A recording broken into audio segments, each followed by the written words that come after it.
remember your time not only at the University of Memphis, but also in Memphis? I mean, you were obviously at East for a couple of years, and all that. So, just how will you remember your time here?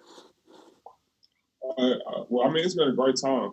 I just commend everything to God, just like have my faith in God. But like everything was a great time, even though like it was a lot of adversity. I mean, it was great. Like Coach Penny Hardaway, Mike Miller has been a great foundation in terms of my skill, in terms of my development.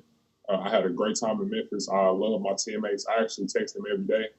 So like I just love the Memphis organization. And like even though it was like hard times there, I still love everything about it. The culture is great up there, the environment is great, and all the people up there are great and just supportive people. So yeah. James, you talk about the emotion you think you'll have after everything that you've been through over the last year, and in regards to Minnesota, if they do select you, despite your lack of communication with them, how would you feel about it? I mean, I feel good with every team that picks me. I'm truly grateful for that. And like with every team that picks me as well, like I'm going to go in there, learn as much as possible, work my tail off, and just want to win. I mean, like I feel that every player, but like also me, I'm going to give my full effort and just go in there and just have fun, but also just want to get better. And just want to work my tail off like just every day. So just to prove myself.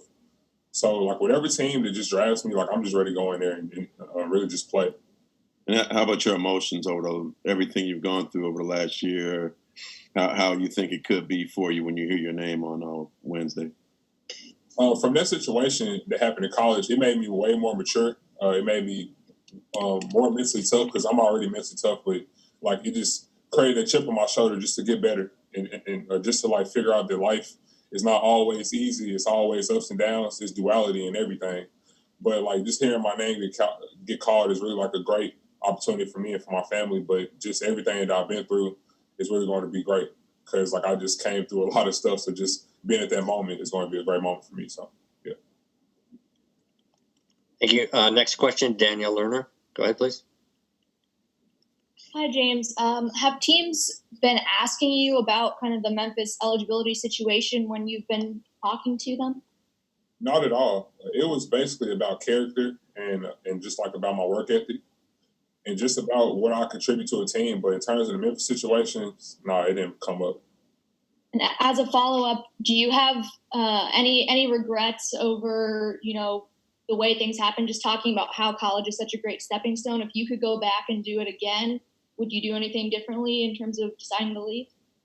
I wouldn't change anything at all. Life is about progression, and without going through adversity, how can you grow?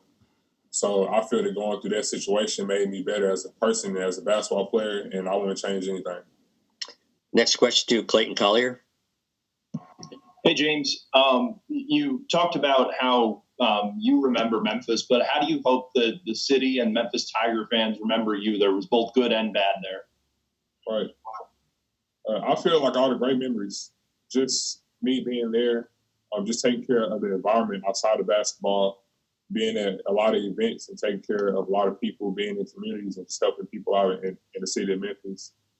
Just through social media, like I text a lot of fans on social media, like they text me. So just like having that type of communication. But like in terms of the basketball court, I feel that the time that I was there, that I did a great job. So, I mean, they remember in a great way. But, I mean, obviously it's going to be a lot of good and bad in everything that you do in life. So, I mean, I'm willing to take both of it. And, like, it doesn't faze me at all. But, like, I feel that I set a great standard just, like, by me going through that situation and just me having to deal with that.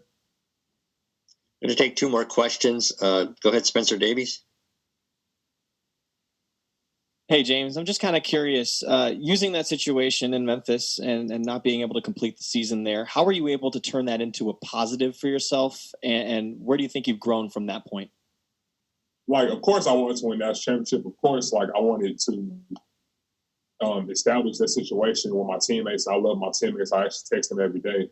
But, like, you know how life happens, like, stuff hits you out of nowhere. But I feel that me just being there gave me a lot of mental toughness, gave me a lot of maturity as a person.